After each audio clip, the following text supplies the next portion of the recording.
This could kind of fall in line after that last question.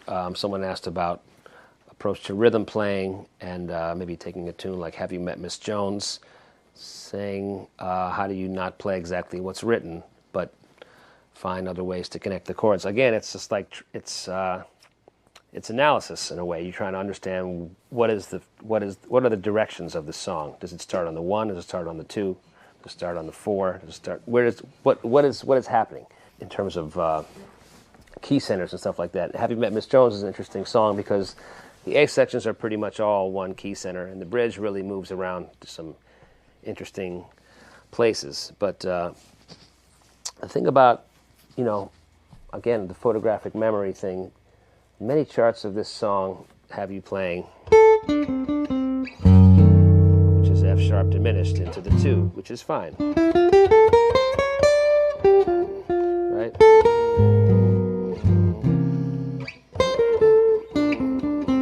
Right? So I play with this song with people that are quite good players, yet they will still play F sharp diminished every chorus, every time, 3 times per chorus during the first A, second A, and the last A.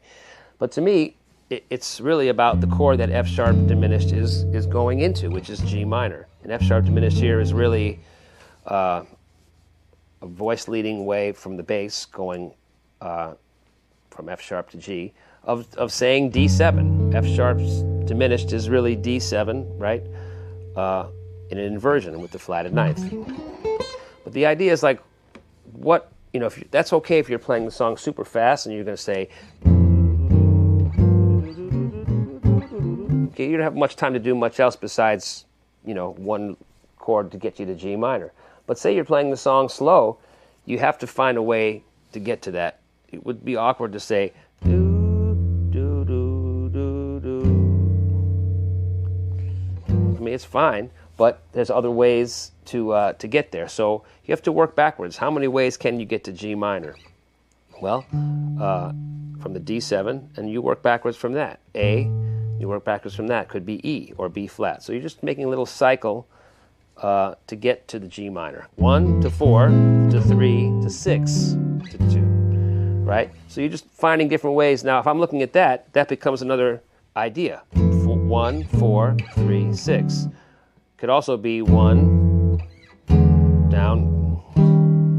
Could be right down in half steps. Same idea. Could be 1. Just different ways of saying the same thing. Sometimes you can just forget about the 1 chord and just keep working backwards. Start on B.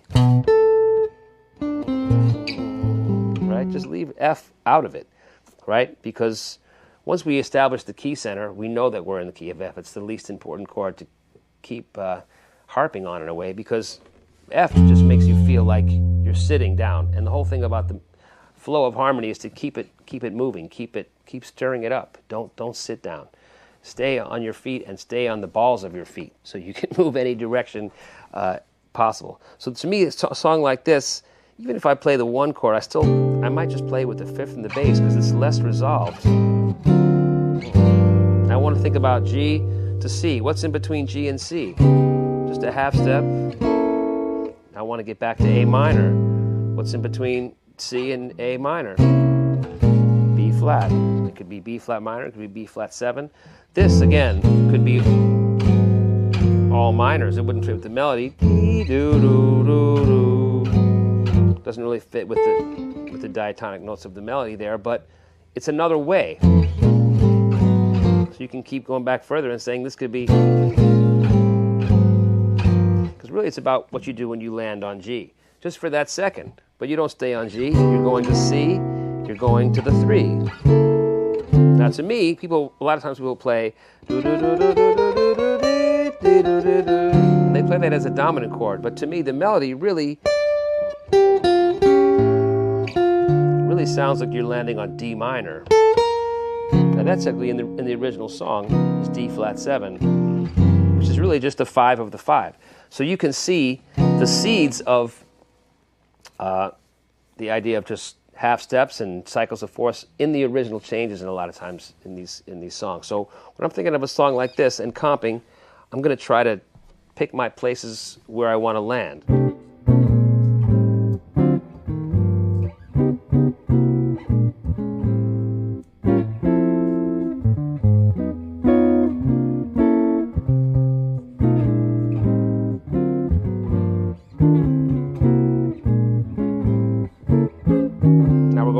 bridge. Just half steps.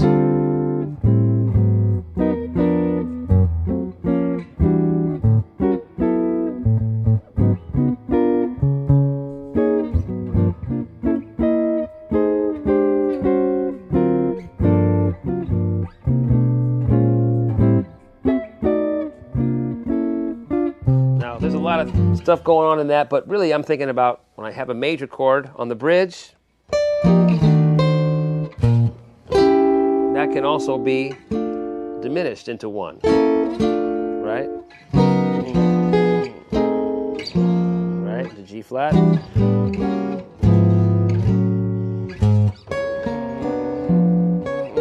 I wouldn't do diminished on that because the melody really is the third. Of course, you can do it, but being aware that it's not really in with the melody, whereas in the other parts of the bridge,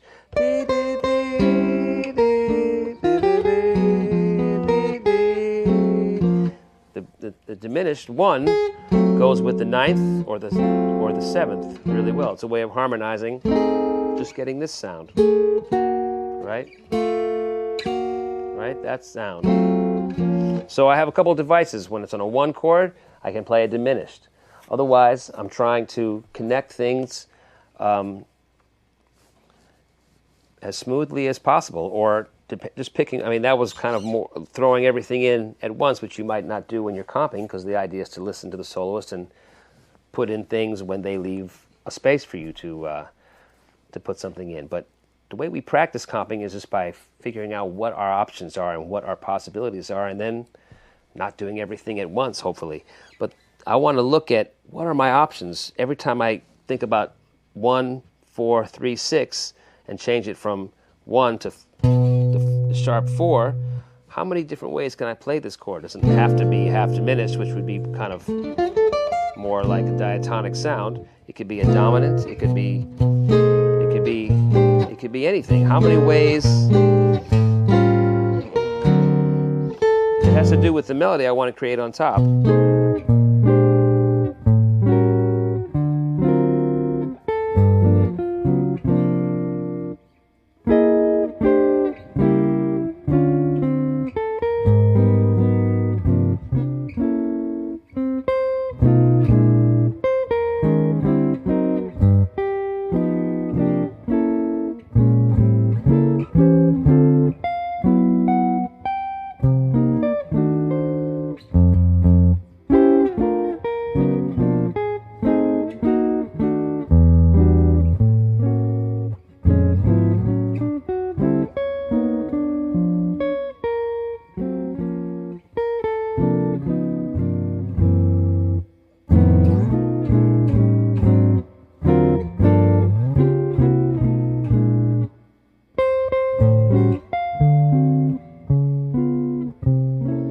I'm playing a different melody, but I'm trying to let the progression of the chords take me into a different place melodically.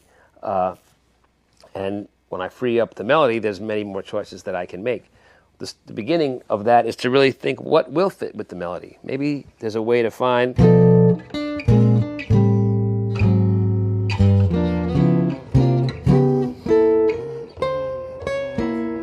What would I do if I... Just going back and forth between G, right? That's D flat, there's C. I still want to go back again. Why not D flat again? Right?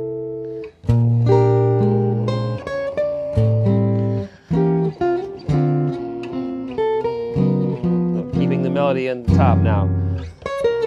Sorry.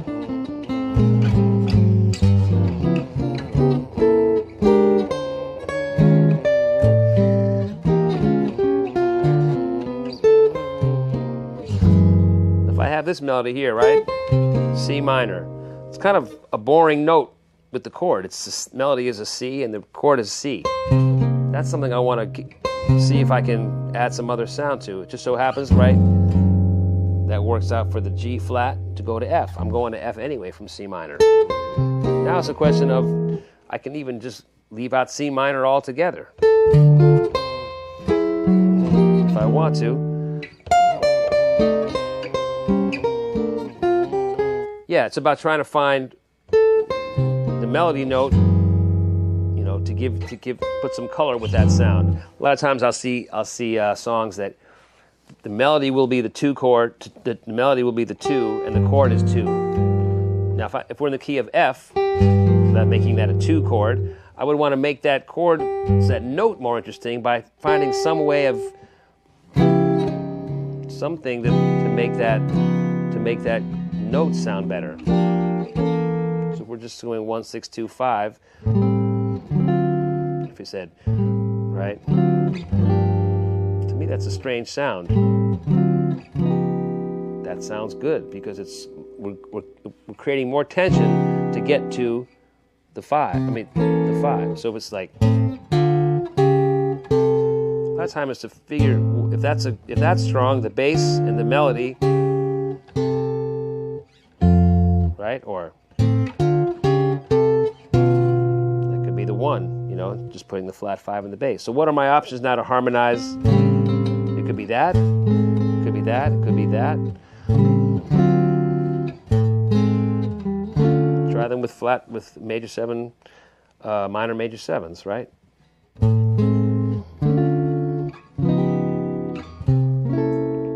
There's your 13 with the flat 9. So that could work. They could all be sharp 9s.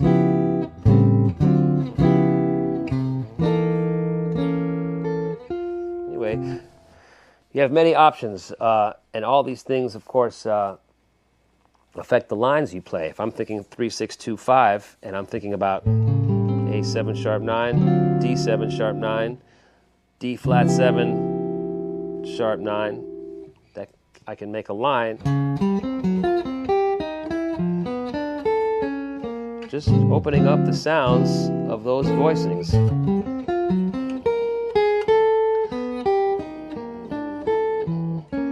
Just breaking it up, not staying in these boxes. You find some lines, some of them are terrible, but the idea is that you're looking for lines from the voice leading.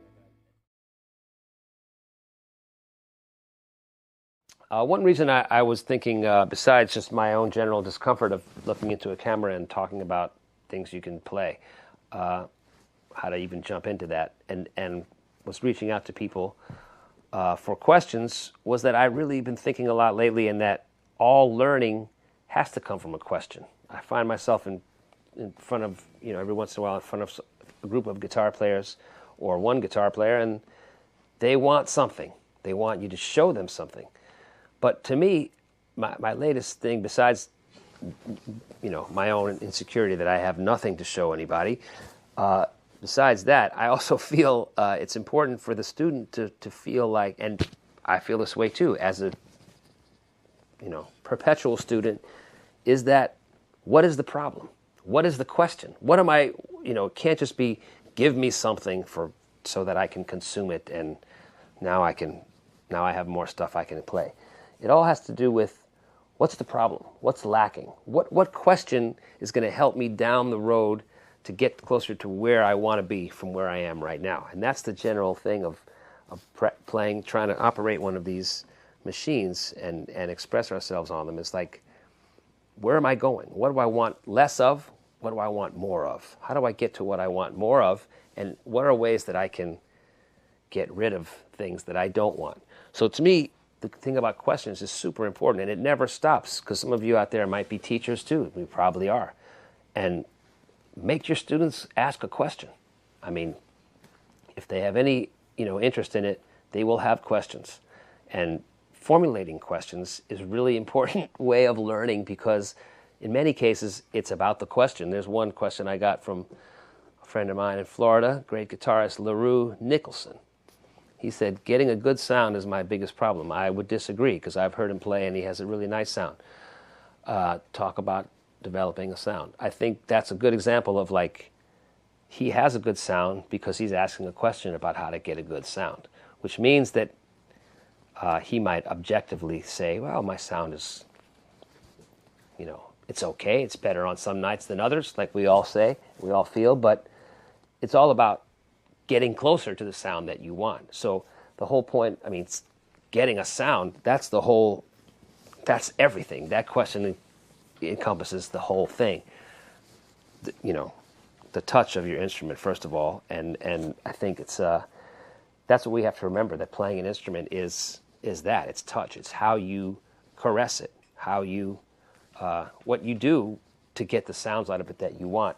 It sounds super obvious, but I think every time you play the guitar, and in this respect, like 10 minutes of practicing on sound can be more beneficial than 4 hours of finger exercises until your fingers start to hurt, and then you have to ice it or something like that. That's not necessarily the best thing, because the whole point is engaging your ear every time you play. And the first thing that you hear or you feel when you start to play is, what is my sound? What is the sound I'm getting? Because to me, it all starts from that. If I hear a sound and there's a connection between what's coming out of the amp and close to what I might want to hear, then I can play. If I don't hear that, it's very difficult to even play, because without sound, it's nothing. It's just an information that maybe stuff you know about chords. It's all about sound. So for someone to ask the question about how do I go about getting a good sound, I think that's very good example of the Zen thing of the answer is right there in the question. It's just keep thinking about it. Keep thinking, what is your, how can I tell you how to get a good sound? What is your idea of a good sound? What sound do you want? What's wrong with your sound right now? Is it too trebly? Is it too bassy? Is it too thin? Too muddy? What are these words that we assign to, when you say muddy, it might mean something different than when I think of muddy. So first of all, there's an abstract thing about playing an instrument, and we have to get sensitive to the touch and how we play one note. And I think that's the whole thing, is how to get the sound you want and keep striving towards that. So, but questions are important, because without a question, there's no way to begin going in the right direction. There were a couple of questions that have to do with kind of related to modal playing or playing on one chord. And I feel that's kind of maybe misinterpreted in a way, because to my ears there is no thing where there's just one chord ad nauseum, or even for 8 or 16 bars. Within 8 or 16 bars, or whatever the flow is, if there's a time, if there's a pulse, if you're just ruminating on one chord, then you can just hit it and play off that. But and you can hold that. But if there's time, even if you think about, the earliest modal things, So What, or a little bit later when Coltrane and his band were playing Impressions, there's always a 5. There's always something that comes that builds tension and back to 1. I think of it almost like you have a ball, you throw the ball up, and then when it comes back down to you, that's 1. While it's up in the air, that's what's happening in the world of tension. Now, obviously, if you really put a lot of effort into it and throw it up as high as you can, it's going to take longer to come back to you. And so that's what rolling along in pulse with one sound is, to create tension of just throwing the ball up, or maybe even against a wall. I was thinking about, someone asked about stuff you could play like just on a minor chord, and to me, you might have 8 bars or 16 bars or open on one chord, but really it's about how you can create tension from leaving the chord and coming back. So let's just, for argument's sake, we'll say the 1 is a modal sound, is a Dorian sound, right? Right? So you take the notes that aren't that. Well, I guess you'd have this, right? Those are the notes that aren't in the Dorian sound. But so that's all the chromatic notes, and the idea of like a scale, but playing the notes of the scale just louder than you would play the other notes. So you're basically playing a chromatic scale, but just thinking about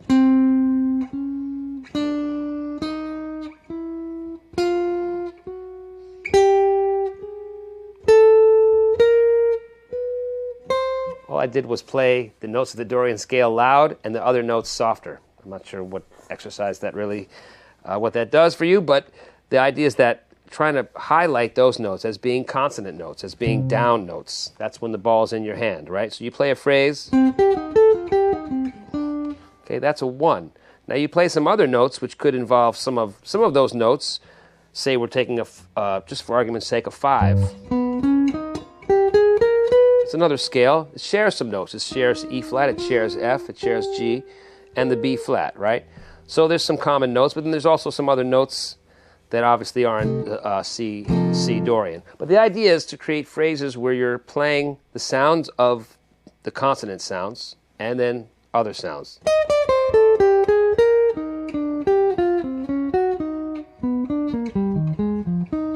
Now what I was doing there is not throwing the ball up very far. I'm just playing 4 notes of the 1 and then some other notes that aren't 1 and trying to create a tension. So while the ball's in the air, those are the other notes. So I could throw it up higher and say,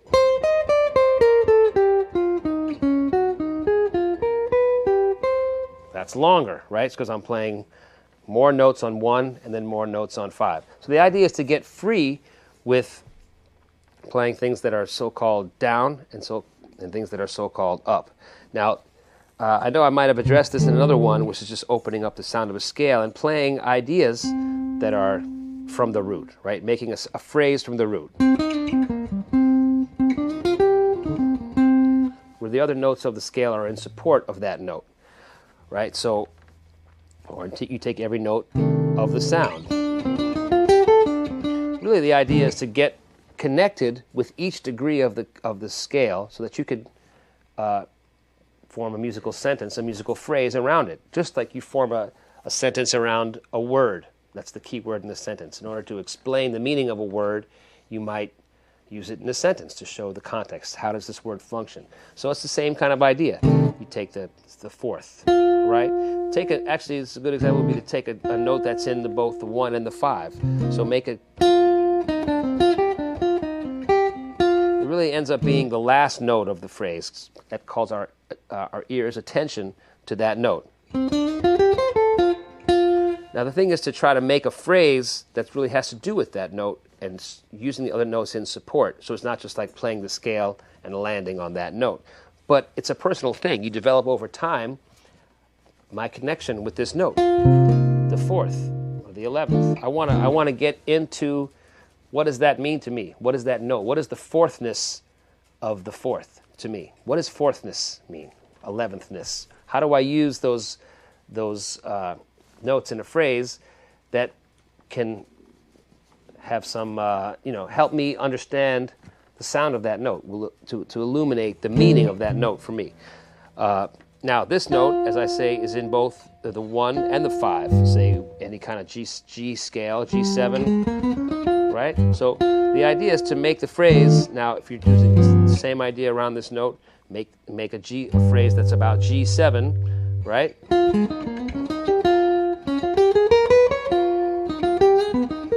Right? Kind of bring out this note. So now you're building your kind of catalog of phrases. I don't know if you call them a catalog, but you're building phrases where the F is the key note in 1 and in 5. So you're playing.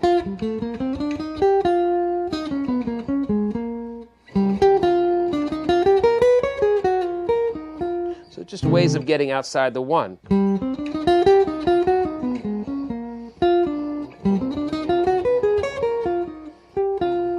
It's just an example of how to, take the sound, even if the chord is really not moving, just playing some tension notes against it.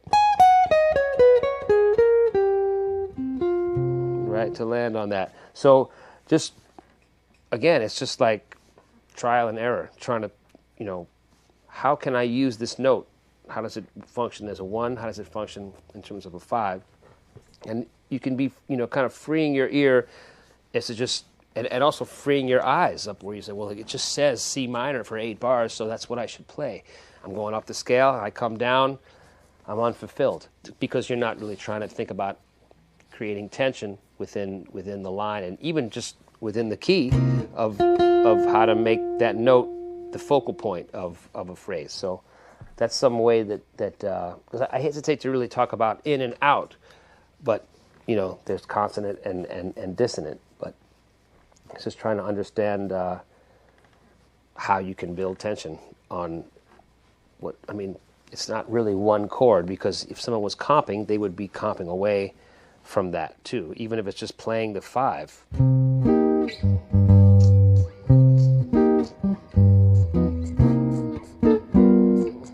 Now playing 1 or 5, maybe that wouldn't be as appropriate as just playing even within inside the Dorian scale, but still, right? So what? Not the right key, but that's up and that's down. So you're comping.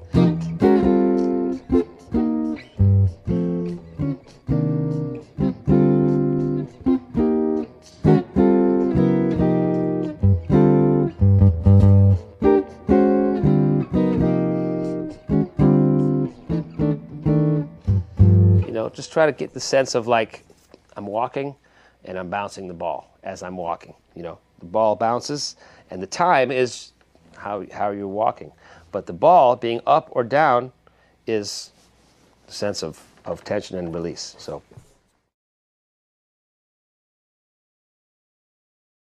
a couple questions had to do with time feel. Developing and improving time feel. This is a very subjective thing. Very true. Time feel is subjective. If you break down that phrase, time feel, it's really, you have the time, then you have how you feel about the time. So to me, the only thing that's really working on time has to do with strengthening objective time. And that's why the metronome is your friend. And will always tell you the truth. Wherever you set it, it will be there. If you've changed the battery and that's functioning properly. It can't hear you. It has no feeling about whether you're dragging or rushing or anything. It's just pulse. And I've heard some people say, don't practice with a metronome, it'll make you stiff. And I don't believe that's true. I think people are stiff or not, and metronomes are just time. There's no feeling in a metronome. There's no time feel. It's just the pulse being broken up in this way and being broken up in that way, faster or slower. So I think the only thing that you have to deal with in terms of practicing time is to play along with the metronome. And you have to do that if you want to play in time with people, to have some sense of objectivity and have some strength where you're not relying on people to keep the time for you. You have to be able to pull your own weight, which is strengthened by relating to something. You can have a good time and a great feel at one tempo, and then another tempo, it's not so happening just because of the way you think and you get into habits. So the metronome is there to break you of your habits of what feels a certain way. Now move the tempo up or down, and instead of playing the same thing faster or slower, you have to play something that is evocative of this time, this tempo. This not evocative of the time like the era, evocative of the time as in the pulse. So that's what I find. It's not, playing faster or slower isn't about being able to play everything you can play at any tempo. It's about locking into this tempo in this form, if there is a form, which I assume there's some kind of form, and playing from the time, playing of the time. What does the tempo make you play? What can you play that feels good to you in this tempo? And again, as the question said, it's totally subjective. In other words, time feel, how you feel about what you're playing, how are you feeling the form, how are you feeling about the chords moving by this fast, etc., etc. I was thinking, I look at people break this down different ways, but a beat is you can think of it as, the tempo's slow, the beat's bigger. There's more space between each beat. So if you think of a beat as something that's in the air because it's moving. There's one beat after another. So where you are in the beat, if you're right in the middle of the beat, then you're there. If you're in the front of the beat, it leans on something. Back of the beat, you lean backwards. So really, it's about getting a flow of the time, playing right in the middle of every beat. You could say that might not be, evocative of a feeling, because certain phrases will lean forward, certain phrases will lean back. So just being right in the middle of the beat just means you're a machine, and no human is a machine. We can't be that anyway. So the question is to how we get some kind of control, some kind of being able to put things where you want. It's one thing to throw the ball 100 miles an hour, another thing to throw the ball 100 miles an hour right where the catcher put his glove. That's another thing. So maybe at first you try to throw the ball 60 miles an hour and work on placement. Of course, it's going to be a different feeling when you're trying to throw it as fast.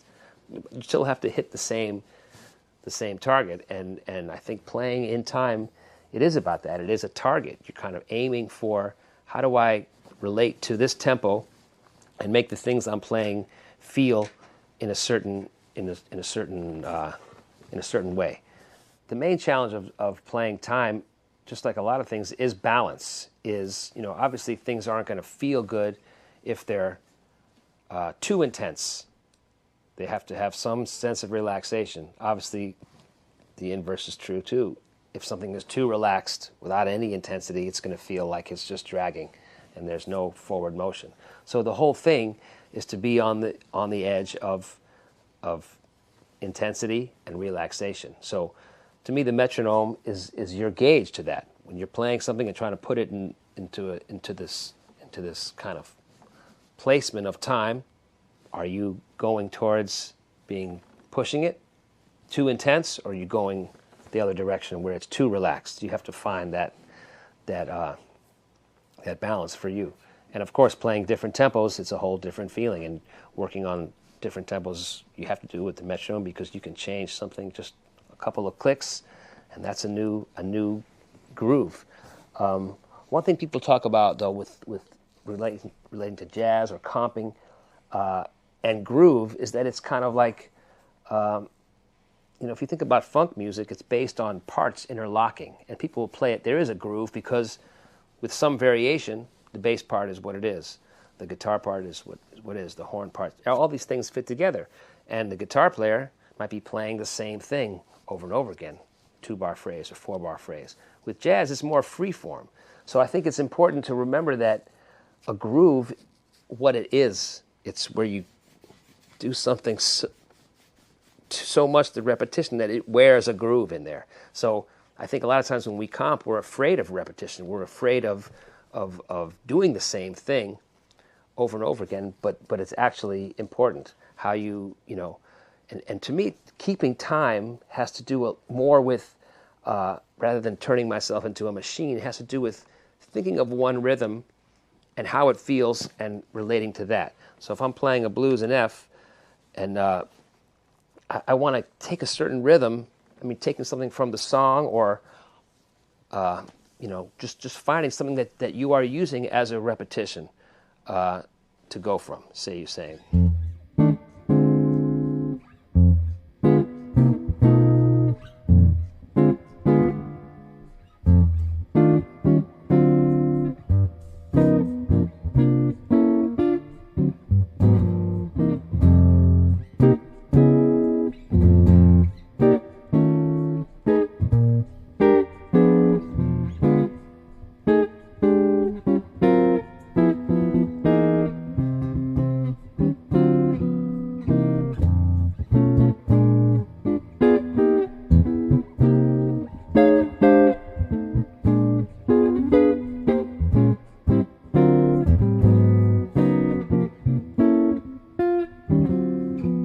Danger when you're just practicing comping is that eventually you're going to, even if you are sticking with one idea, you're going to start working your way into playing a chord solo. So how can you keep it where you're remembering to play things that are supportive and not practicing things that you're going to, practicing a way to get in somebody's way when they're soloing. So I think again, it's just practicing comping is important, because you have to practice what your options are. You have to practice your possibilities, and then in the act of playing, when is it appropriate to say what? Just like you might anticipate a certain conversation about a topic with somebody, and when it's actually happening, you have to be sensitive to the give and take of when it's time to listen and when it's time to speak. But you're gathering your thoughts, so that's what practicing comping is. What are my ideas about how I can move between chord to chord? But the point I'm making about repetition is trying to stay with one idea. How long can you make this rhythm go? And that's that's the way I think we can get into getting towards what a groove means is by setting up certain expectations through repetition, and then finding different ways of releasing the tension or finding different variations on it. But keep a certain thing in your mind when you're playing, and that can be your groove, as opposed to playing, oh, I'm too fast, I'm too slow, you start telling yourself to relax. You're going to be uptight. So it's about trying to feel, how does that figure feel at this tempo? Boom, ba-da-da, boom, ba-da-da, boom, ba-da-da, as opposed to boom, ba-da-da, boom, ba-da-da. That figure can work at different tempos, but we're playing this tempo. So I want to lock into how that figure feels, a certain rhythmic thing that I'm trying to connect and really adjust my body to. Rhythm is a body thing. We can think about being fast or slow, but our brains don't really help us in this respect. We have to get our body connected. And I think you can practice that away from your instrument just by, if not taking a dance class and doing all that, just responding rhythmically to music that you hear and trying to let it in to your body. That's where it's coming from. And then, everything about rhythm is just trusting yourself to feel it. And what I found is, like, you can never groove if you're not sure. So when in doubt, don't be in doubt. When in doubt, find this is where I feel it, and play that as strong as possible. And again, it's a balance of, like, being strong and stubborn is not the way. Being strong, the strength comes from being flexible and being pliable and being not rigid but supple. So I think this has to do with just getting the experience of playing with people that have that strength and rhythm, and absorbing that feeling of, wow, that's how strong you can be in terms of expressing a time feel. So it's just about getting with people that even 20 minutes of just playing with somebody that is going to make you feel like what you're playing is different. That's good, because you're caught up in something. Rhythm is like a flow. Rhythm is something that's bigger than us. We can't really control it or make it. It's just something we want to tap into, and that's the way it can work. You see 4 people, 3 people, 2 people, 17 people playing in the same pulse. It's kind of a miracle that people can actually let go of their own things and lock into something that's larger. So that's the thing I try to think about with rhythm, is that it's nothing I'm doing. I just want to be of it. I don't want to be it. I want to be in it and with it, if those words make any sense. On the seaside, right, so you watch waves crashing on the where is that coming from? There's a certain flow, rhythm of that, but if you learn about it, you realize it has to do with the moon, and I don't want to get into any science or anything like that because I'm not well versed in that, but you can sense something larger that's controlling this flow. It's the same water that's coming in and coming out. So it's just like, yeah, that's what time is about. Like, how do I connect to what that thing has to do with, magnetic pull and gravity and all that stuff. So but definitely keep the metronome on at all times. That's the only way you can really know if what you're doing is objective, because a time feel means nothing without the time part. You can feel it, but you have to feel it in time and have that time be strong enough yet pliable enough that you can relate and adjust and flow with the general flow, that you can make with people. So metronome is key because it's objectivity,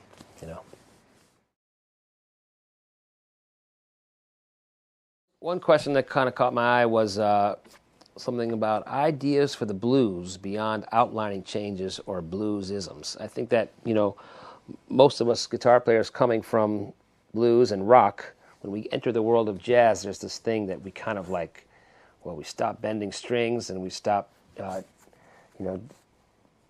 connecting to possibly those things that were a part of our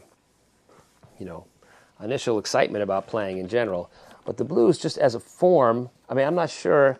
Obviously outlining changes is one thing. Putting more chord progressions in the blues form is a way to play different things, and of course there's that. But his question was to say, beyond that, and beyond bluesisms, or whatever he said, which I think meant just kind of not playing bluesy stuff.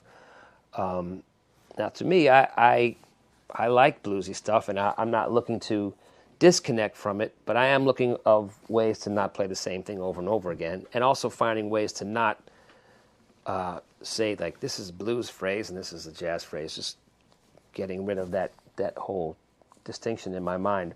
One thing I was thinking about recently is, like, the blues being the form that it is lyrically, like how it's one phrase, one line, the same line, again, repeated, and then the third line is what is the punchline. It rhymes with one of the words in the first line and resolves the phrase. That's the thing about the blues. It's asymmetrical. It's 3 4-bar phrases, yet there's a symmetry to it as well, which we're all comfortable with, basically being in our time in the Western music. If you think about, like, someone like Brahms or somebody, they didn't know about the blues form. In fact, they couldn't really accept a 1 chord being a dominant chord. Maybe that's just, as bluesy as Brahms is in his own way, that wasn't part of his world. So looking at what's unique about the blues form, thinking about the lyric and thinking about playing something that would be in keeping with that, something that's can be repeated from one chord, and then the second 4 bars goes to the 4 chord, back to the 1, and et cetera. And then the last line would be something that's the the resolution of that, the punchline, as it were. So if you play something,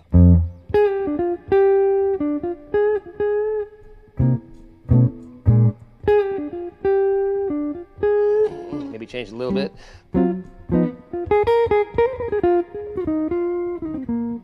Whatever, right? You think about the last line is different than the first 2, but repeat, play the first line with the intention of repeating it again. So now that was something that was more in the sound of the blues, and part of your question was to avoid bluesisms. But I think you can hold the same thing even if you don't play something that's bluesy. Just play something and repeat it.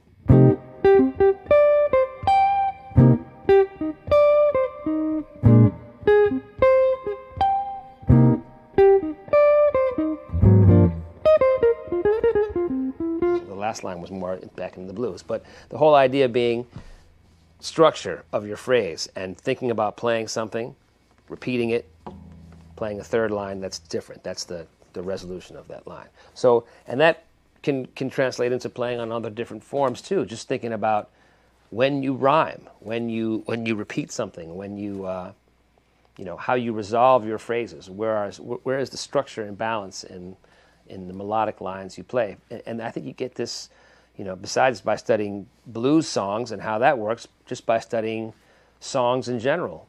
What is the rhyme flow? What is the structure of how the melody is balanced? Because the melody is there, there's words and melody. So as the words resolve, the melodies resolve, and as the words create tension, the melodies create tension and resolution. So that's something that I think really learning songs in general, learning how melodies develop and flow, is a way that we can really subconsciously learn how to make our own stories that have that same kind of structure and balance, resolution. Well, thanks for watching. I hope you got something out of this, and I'll see you next time.